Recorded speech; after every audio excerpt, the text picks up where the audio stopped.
is everything around the outpost, and we will find different kind of mechanism in order, of course, to create an outpost, to look for an outpost, and also to exploit an outpost.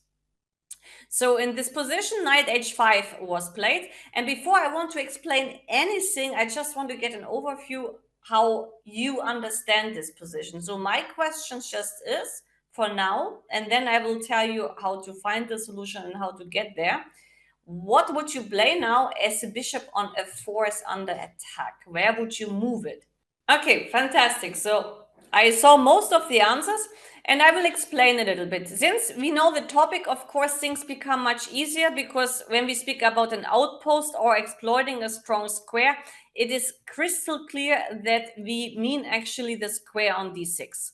And by logical means, whenever we speak about an outpost, one of the strategy is in order to not only have the outpost, but also to exploit it. Sometimes a very good strategy is to change the right pieces.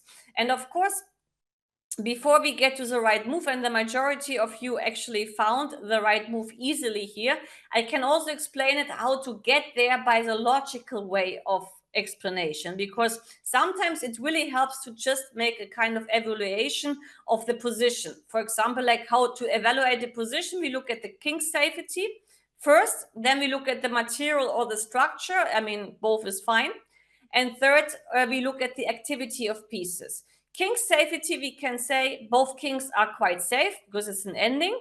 Then structure, we obviously can already see that we have some space advantage because of the pawn on e5. And obviously, we have some control of the square on d6. And now actually the most important thing, and that's how those of you who don't find the right move actually easily get there.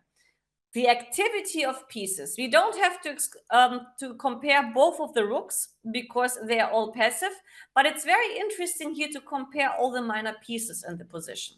And when we compare them, it's very easy to see that the strongest minor piece in terms of function and of power, let's put it like this, is a bishop on c5, whereas the weakest piece from white by structure and of course also by range is a bishop on f4, which actually from this logic, even so we know that sometimes double pawns are bad, would easily get us to bishop e3. Despite that fact, after bishop e3, also when we compare the other pieces, the knight on h5 remains very bad. So we have ideas like g4. And those knights potentially are very strong, as the knight can get to e4.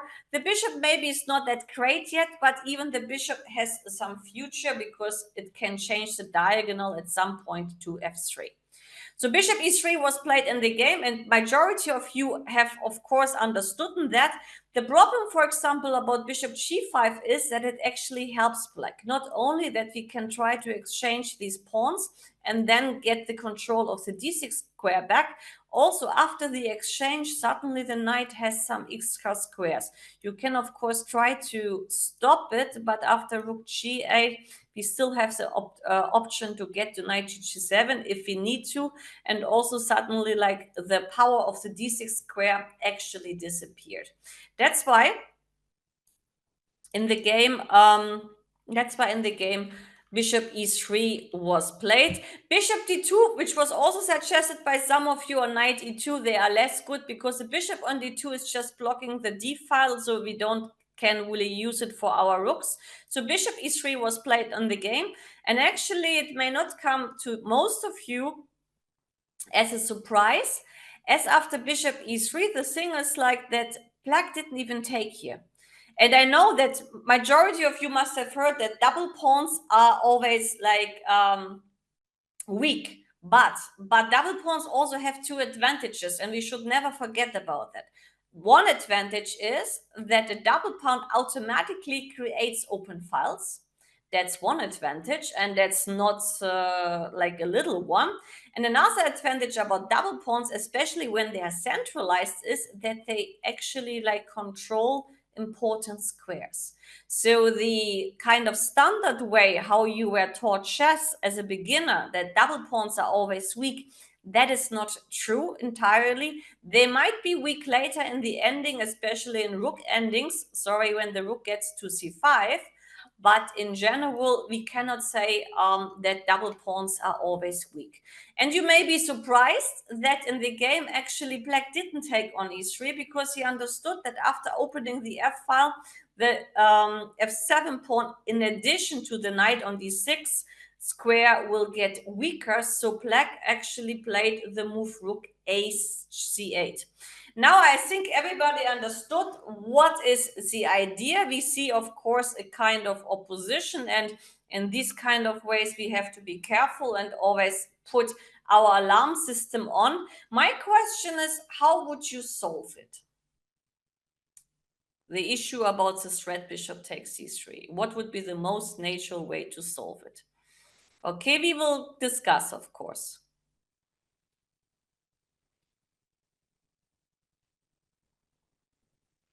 Yes, majority of you got the right answer.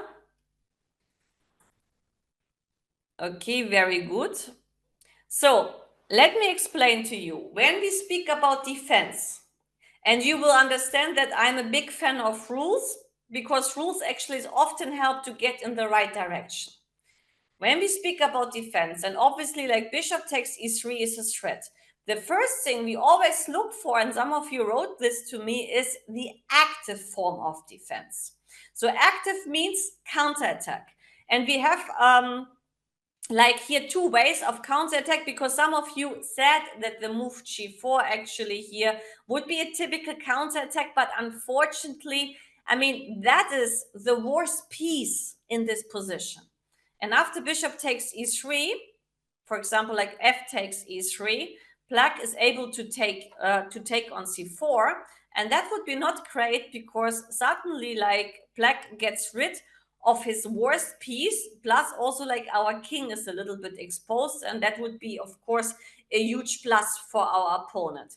The move b3 would be the passive form of defense. I mean, in general, you have to memorize three very important things. I mean, I know the lessons is not about defense, but I believe that rules always help.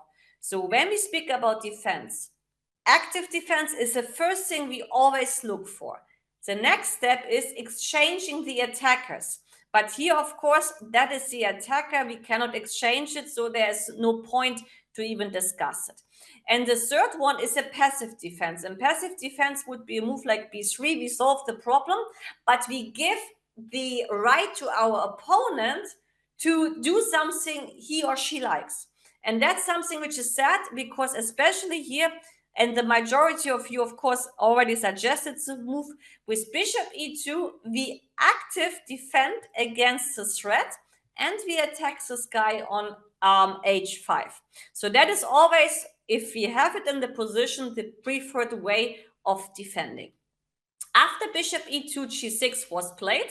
And now after g6, especially when our opponent did something where he doesn't have any intention, the only intention of g6 is to protect the knight on h5, then we can already ask the question, how can we improve the position? Which piece we can improve? And now my question is like, what would you play here? I mean, what is a suggestion here for you to improve the position? Especially after g6, the move is literally like shining to you. Some of you saw it. But from the logical point of view, we should look to improve our positions, especially with pieces which are not yet set in an ideal way. And obviously, we have many candidate moves. Let me just tell them to you, because you said them. There's rook d1. There's knight e4. These are the two pieces for sure. I mean, okay, also rook fd1. This is like a matter of taste, of course. But these are the three pieces for sure we can here actually improve. Bishop g5 check is, of course, a candidate move, but the bishop on e3 at the moment is actually a nice piece, because we know whenever our opponent takes, we would have the benefit of the open f file, and that would just increase the pressure on f7. So objectively speaking, by just speaking about improvement, we have only the choice of those three squares. And when we have to choose among them, sometimes, and that's important, it helps to see, like, from those three moves we have, which of the three moves 100% is the strongest square for that piece. Is it for the knight or is it rather for the rook?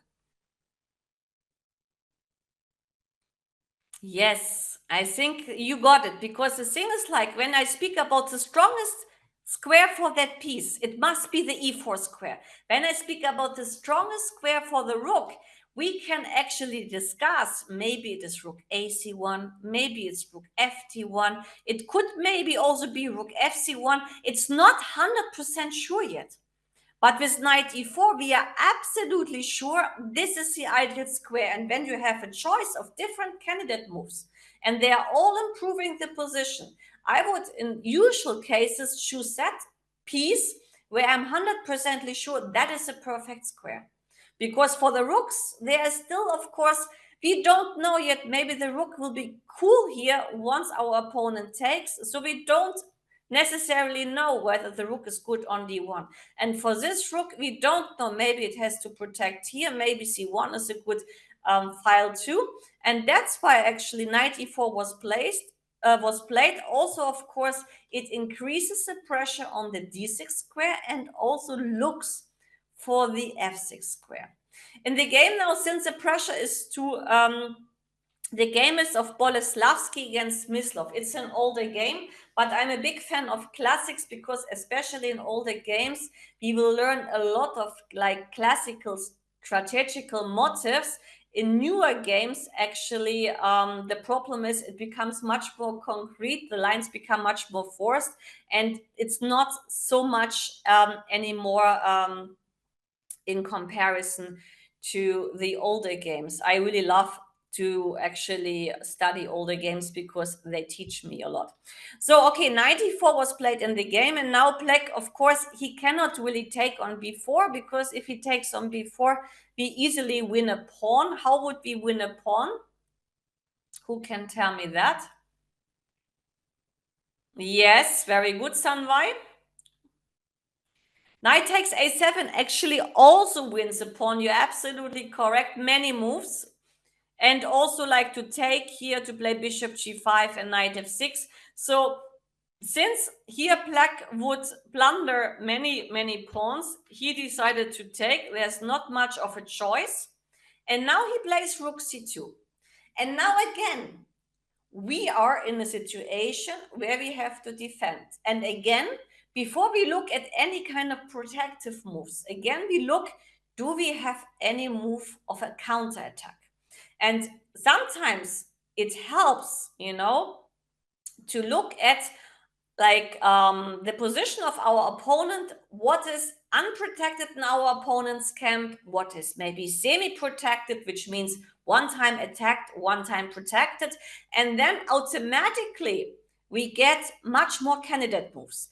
When we do this now, for example, the rook is unprotected, the pawn is unprotected, the f7 pawn is semi-protected, the knight on h5 is semi-protected, and automatically we have many moves which actually are active. Let's put them together. So bishop takes h5 is an option.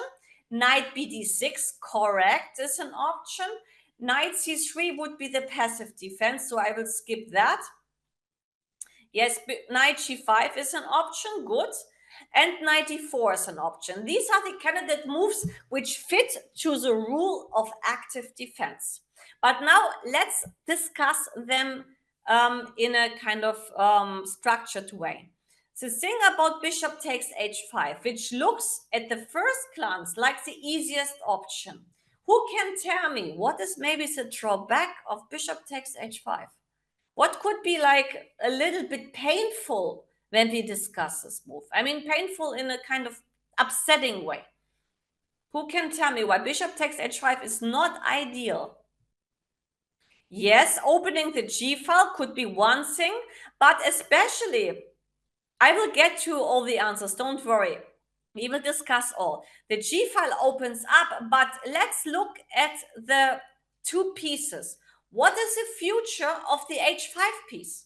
And that's what, yes, Anna, very good. But some of you understood it. The future of this knight h5 piece is not there, because at some point with g4 we can bring it even back to g7. So that is the worst piece. And the bishop on e2 in comparison is like the better piece. So why do we want to exchange that and help black to get rid of one of his bad pieces?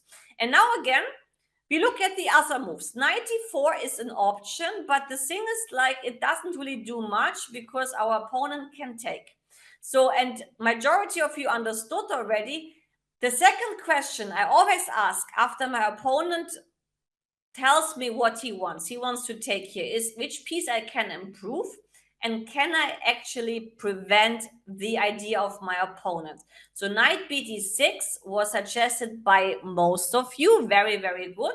And this is not only the improvement of a piece, we also attack like one of the semi-protected pieces. And here, of course, a little bit of calculation is required, but not much, as I think majority of you saw that we win the exchange. So black cannot take on e2, but has to serve with the problem. And he did so. He played the move rook f8. And now again, same question. What to do about the bishop on e2? But now we have much more options because the diagonal of the bishop opened up, right? So now we can still like discuss all the kind of options. And my question is, what do you believe from those moves, which are the most active moves in this position? What is the strongest one and why? Maybe even some small explanation is enough. I mean, of course, Araf, you can give me the strongest move.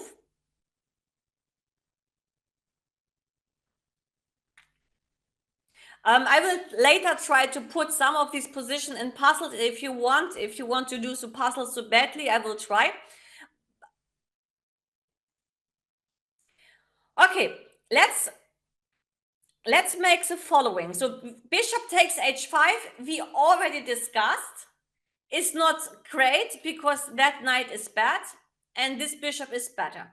And now actually a very important question. Bishop b5 is an option, but it's not the active move. So the only active move which makes sense is to actually capture the knight on a6. But now the question is a knight on a6 as bad, or is a knight on a6 like a piece which has some future perspective? What do you think?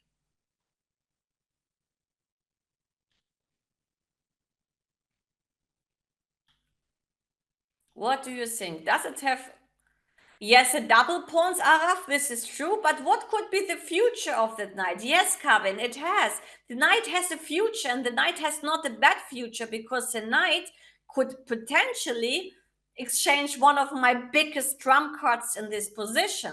And also that knight protects potentially the c7 square, which sometimes, you know, could also be useful. And that's why, in order not to lose time, the bishop was here exchanged with that knight on a6, because I know you learned the knight on the rim is dim, but here comes the but. The piece you should never just judge by the geographical position. You should always judge it by the future perspective and by the function of that piece. That is very important, because a lot of people sometimes think like only because the knight is in the corner, it's a bad piece. If that knight in the corner, for example, like protects something super important, then the knight is not necessarily bad. It's actually then very important.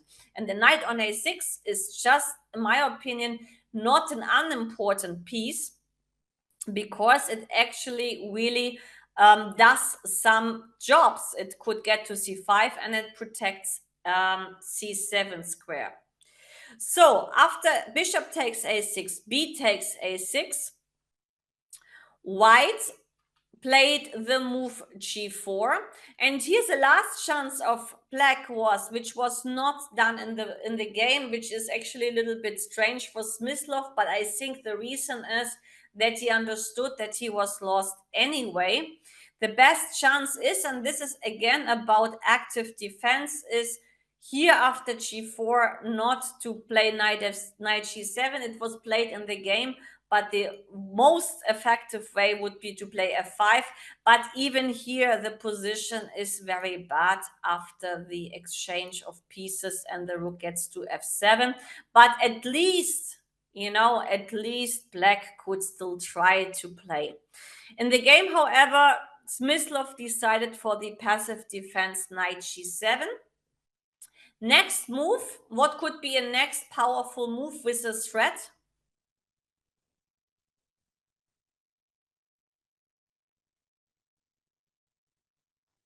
Yes, very good. Most of it, there are two candidate moves, actually, in my opinion. But you have to remember, guys, if our opponent has some chances, the chance is always for him, and the only chance, because, okay, the position is so bad, is to play f5. So from these two candidate moves, actually,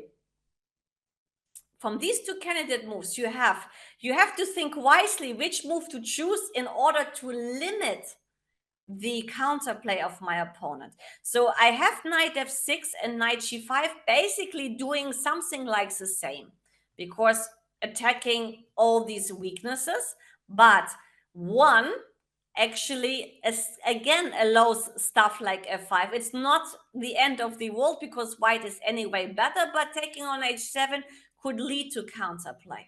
But after knight f6, we can agree that there's no f5, and that's why actually knight f6 makes more sense. So now the very last thing is the position of bishop c6, which was played in the game. And now, guys, you have to be a little bit patient with me, because it's my very first lesson. I will try to put this as a puzzle, and you have to find the strongest move here, okay? I'm not sure I can manage this, but I will try, yeah? So now I have to try to create the puzzle, active puzzle, create a puzzle. And now let me think if it is created. 1 minute, but Did you copy the position from here? yes, I copied. So add the puzzle, no? Yeah. On the But active it doesn't. create puzzle. Yeah, I know. I go again. Wait, I close it, create a puzzle. And I copied it already, but it doesn't work. It's not loaded? No, let me just try again. I copy it again. I copied the game, Ma'am, right? you're copying the game. You need to copy position. Ah, sorry for that. Yes, now I got it. So create a puzzle. Wonderful. 1 minute. And I give now the moves, right? Which is the right move. Just one, I guess. So, and now I put at the puzzle, right? And set the time, whatever you think is Yes, I did appropriate. 1 minute. That's fine. Right. And now add the puzzle, right? Yes. Yes. And okay, now I give everyone, this is just a kind of try. So now I set the puzzle to find the strongest move in this position. It's also about active defense, guys, as usual. Everyone, you can move to active puzzle and check it. I mean, solve it actually. The third button on the menu, on the top menu. If you're not able to do it, that is, if you're not able to see the active puzzle, make sure to just write help or support on the chat. I'll send you a link. You can join there and share your screen. But make sure it is you're on a laptop, computer, or a tablet, and on the browser. If you're on a mobile, it will not be available. And for now.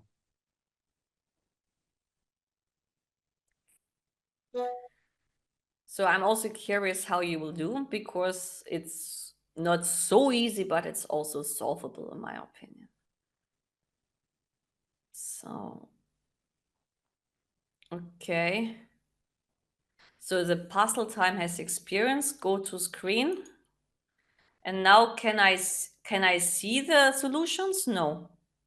You can. On the code screen, on the right side, you should see a summary. Do you see a summary button? Yeah, now I You do see it? it. Yes, just click on it. And Played by 9%. Okay. Oh, not bad. Great. Okay. Now actually I'm back to the position, right? So now yes. let me explain. Yes. Yes. Everybody can see the position again, right? Yeah, everyone, please come back to the code screen Yes. if you And haven't now, already.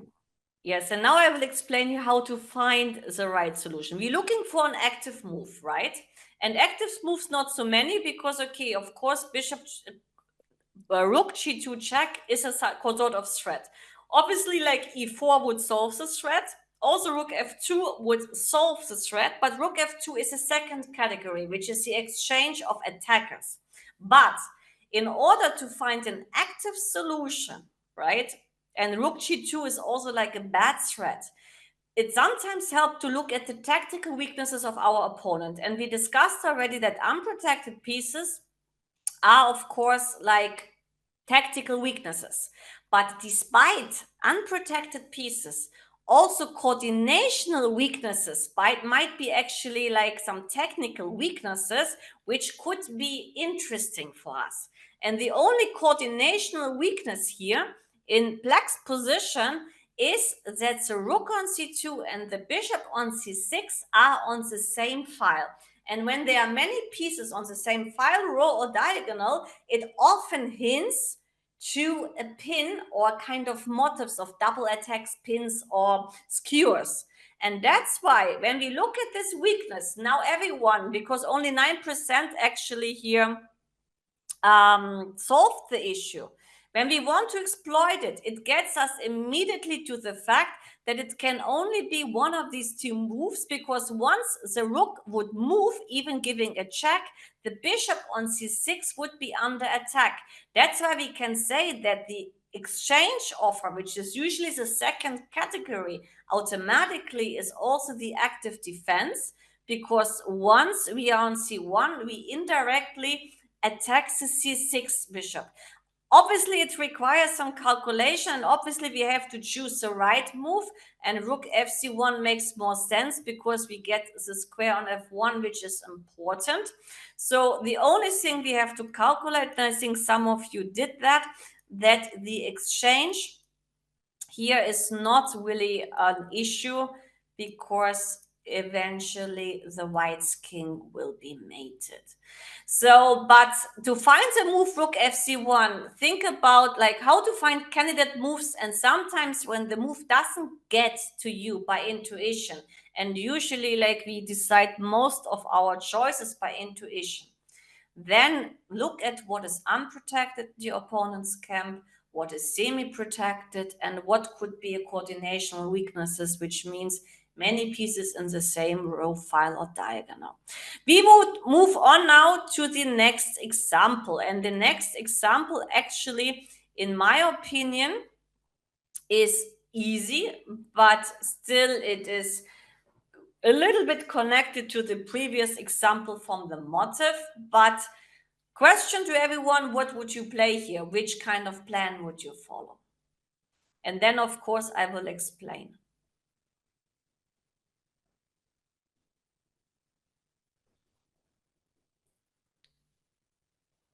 First, I want to see your moves, and then I will explain everything. Very good, Rudra. Very good, Krishnasai. Very good, Circle Chess.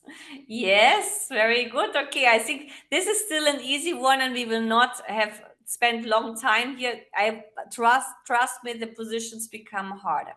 So when we speak about the outpost, and this is like some of the easier strategies to exploit an outpost or to exploit a strong square, is first of all to look if we find a strong square, and we can see that is the strongest square in the position. And then we only look at what is actually here the two pieces which obviously defend that square, and suddenly the execution of exploiting it becomes super, super easy. We can capture, we play bishop f5, and this square is ours forever. I mean, I understand that most of you even some of you suggested the move bishop g4, which is not a bad move, but since the king is very weak, white would aim to exchange the queens, and if you don't exchange the queens, suddenly like white gets unnecessary counterplay, and that is not what we want. And sometimes when we just exploit such a strong square where nobody can attack us, this is like a lifetime way of executing it, and it's a lifetime positional advantage, and obviously we use it. In the game, he played bishop takes f5, as bishop b3 would lose the game immediately, since either bishop e4 winning the exchange or queen g2 is coming. So that's why he took on f5, and since now all the white squares are very weak, white decided to go for g4, not to lose even more white squares, as h5 also will be coming. Queen e6 and bishop a3, knight e4 check, and king f3.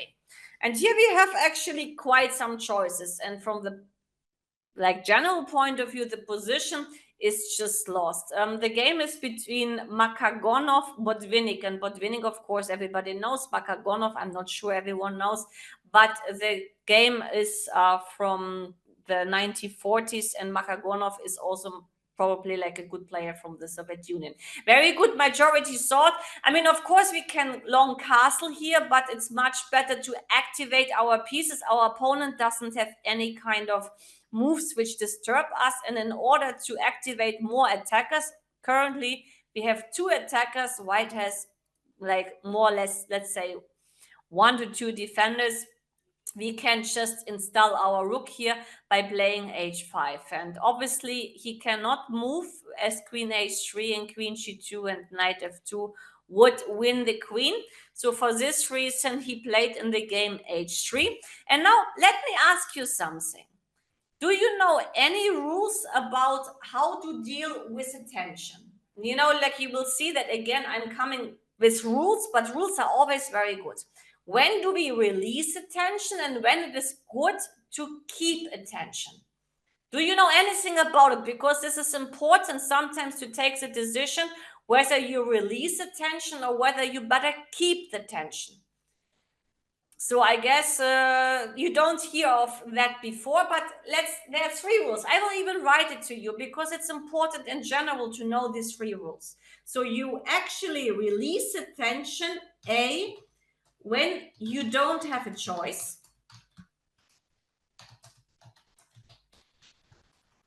B, when you win material. And C, when you get some advantage out of it. Like active pieces or better structure. And this is a good guideline in order to decide whether to keep the tension or whether to give up the tension. And now when we look at these 3 options, we can say we don't win material, right? We can say nobody is forcing us to take, right? And we can also say that after the capture, we don't improve anything. Actually, we rather give the H file to our opponent. I wrote it down. So once again, we release attention when we don't have a choice. Here we have a choice because nobody forces us to take, right? B, when we win material. Here we don't win material because the pawn is not hanging. And C, when either the structure improves for us or any piece, and we don't improve anything. And that's the reason why here actually this move would be, from the loss of tension, let's put it this way, would be actually a small error. Even though the position is so good that still the position would be winning for black. But this is just something, please, you keep in mind, because it helps sometimes tremendously. In this position, the choice is easy, but trust me, there are sometimes decisions where the choice is not so easy. And now in the game, actually, long castle is fine. G5 is also interesting. He did something else which is connected to the king. And you know, there are also rules when the king is in the center or when the king is weak.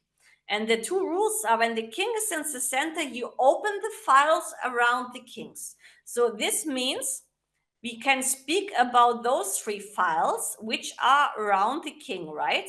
And that automatically gets us either to f6 or to the g5 move, just by this kind of principle. And here, of course, I think both moves are great, but one of the 2 moves has a much stronger impact on the king, And this is the move actually f6, because either you lose a pawn or you open the g file, which would, after long castle, benefit the rook on on a8. That's why in the game f6 was played. Here in white answered with c4, but this is not of our concern because it doesn't threat anything. And here, in my opinion, Botvinnik did one tiny mistake because he released the tension, which obviously also wins because, as I said, the position is just too good for black. But the strongest move here in this position, what do you think, guys, is the strongest move in this position? Easy and strong, just to bring more attackers into the game. Very easy move. Yes, simply long castle. And then actually, like, everything is hanging. Just everything is hanging. You can take here, you can take here, you can do anything you want, right? But okay, I mean, since the position is so bad, he still won the game. He long castled now and he won material, and the game was basically over. But just from the principles of the discussion of tension, it's actually more precise would have been long castle. Okay, we will move on because we are done with this example. And we move this one, we will not do. I have something much more deep for you, because for now, for you it was always easy to see the outpost. Now we discuss something which, in my opinion, is not obvious and easy. And this position is super, super deep, but I promise you we will get to understand it step by step. So this is a game between Robert James Fisher against Durao. Durao was not an important guy, but Fisher, everybody, of course, knows. And we can see that when we look at this position, that it's maybe not so easy. My first question to everyone is, how would you evaluate this position? It's white to move. Do you think white is better? Do you think black is better? Do you think it's equal? Just kind of interesting to know your opinion. Just to give one answer, better, equal, or anything like this.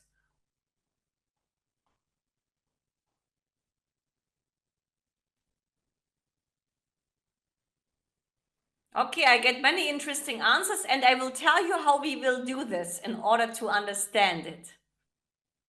Okay. Very interesting, like, answers. Okay. Some of you think white is better, some of you think black is better, some of you think it's equal. Let's do it step by step, right? We look at the kings. We can say both kings are safe, right? There's no issue about the kings. Then the next thing is material or structure. Let's start with material. The material is equal, right? Now we look at the structure. By the structure, we can point out that we have space advantage, which is a slight plus for white. The space advantage, the pawn on e5 could not only like secure like good squares, but gives us more space. So from the structural point of view, we can say that white has a slight plus. But now let's speak about the activity of pieces.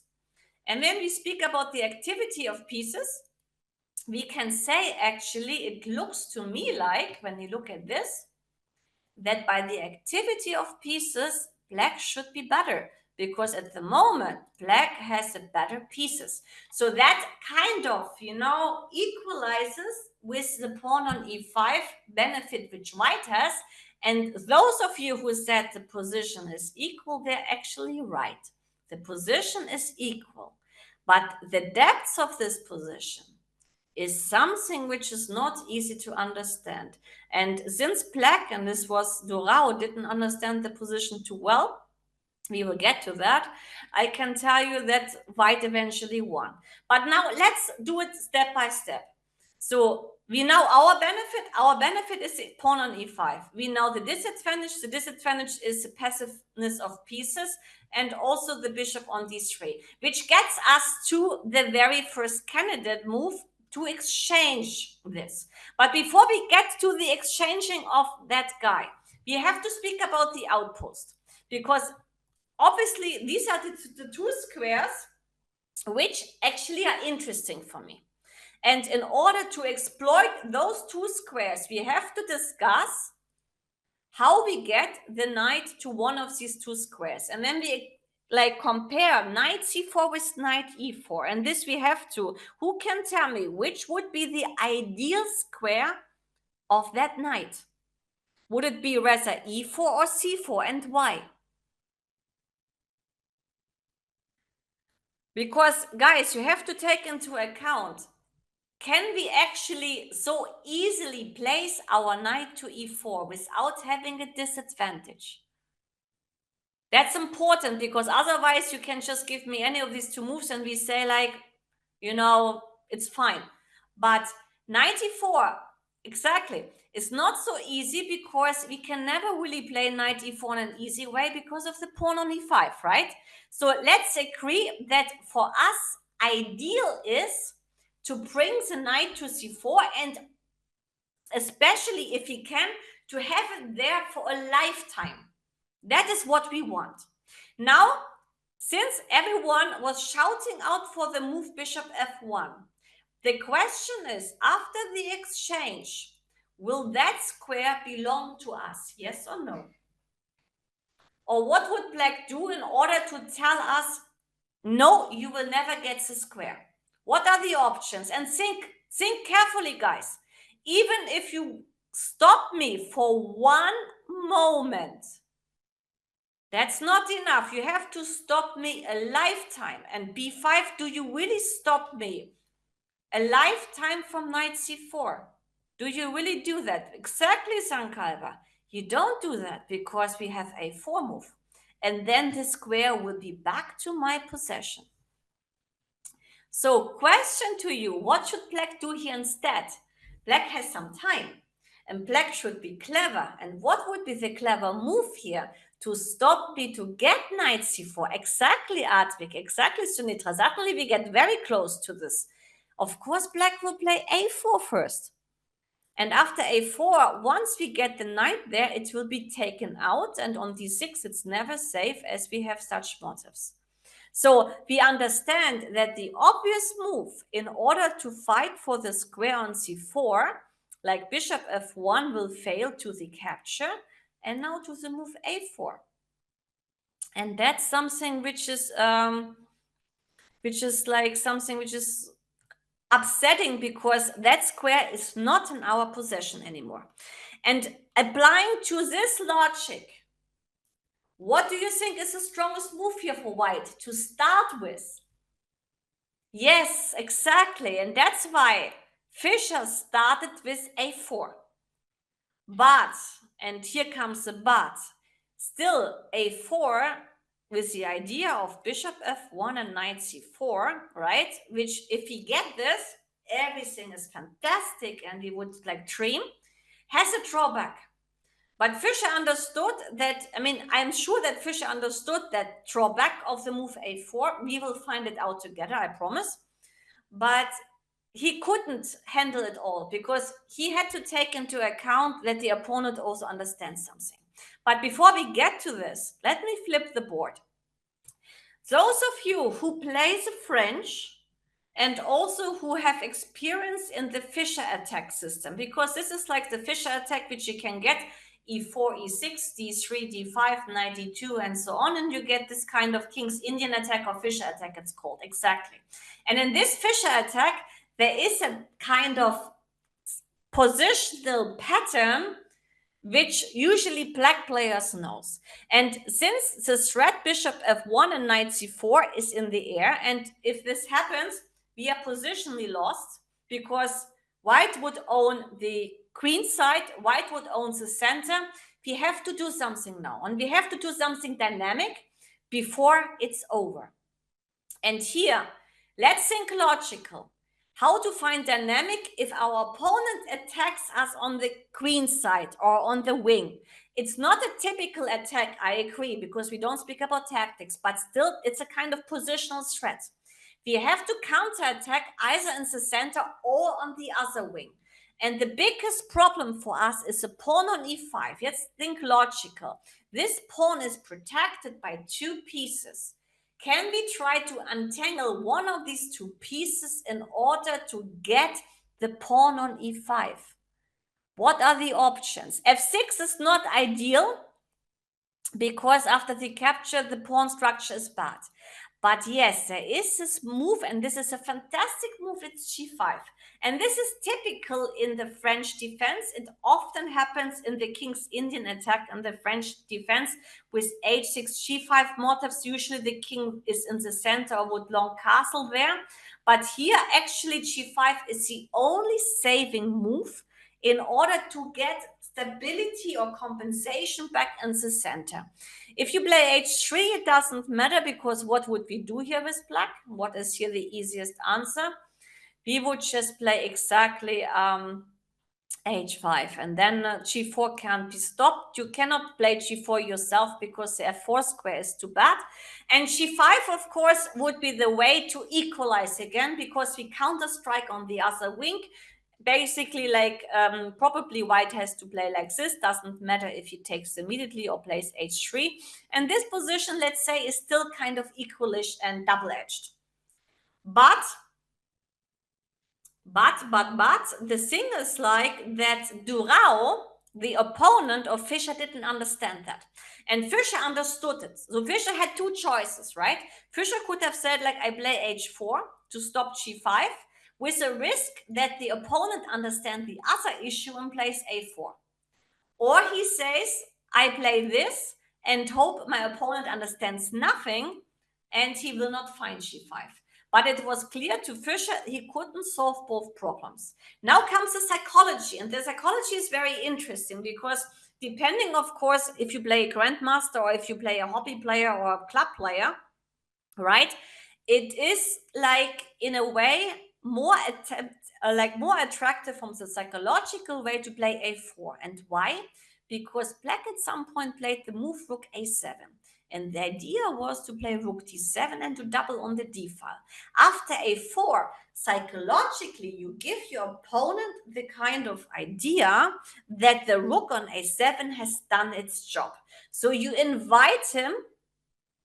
I don't speak Hindi. So you invite him actually to leave the a file going to d7, which happened in the game, and he may not think about the move g5. If you start with h4, then maybe he understands, okay, the rook is still on the a file. Maybe a4 could be a way to keep in the game, because also a3 is a threat and I have time for rook d7. So he understands the psychology.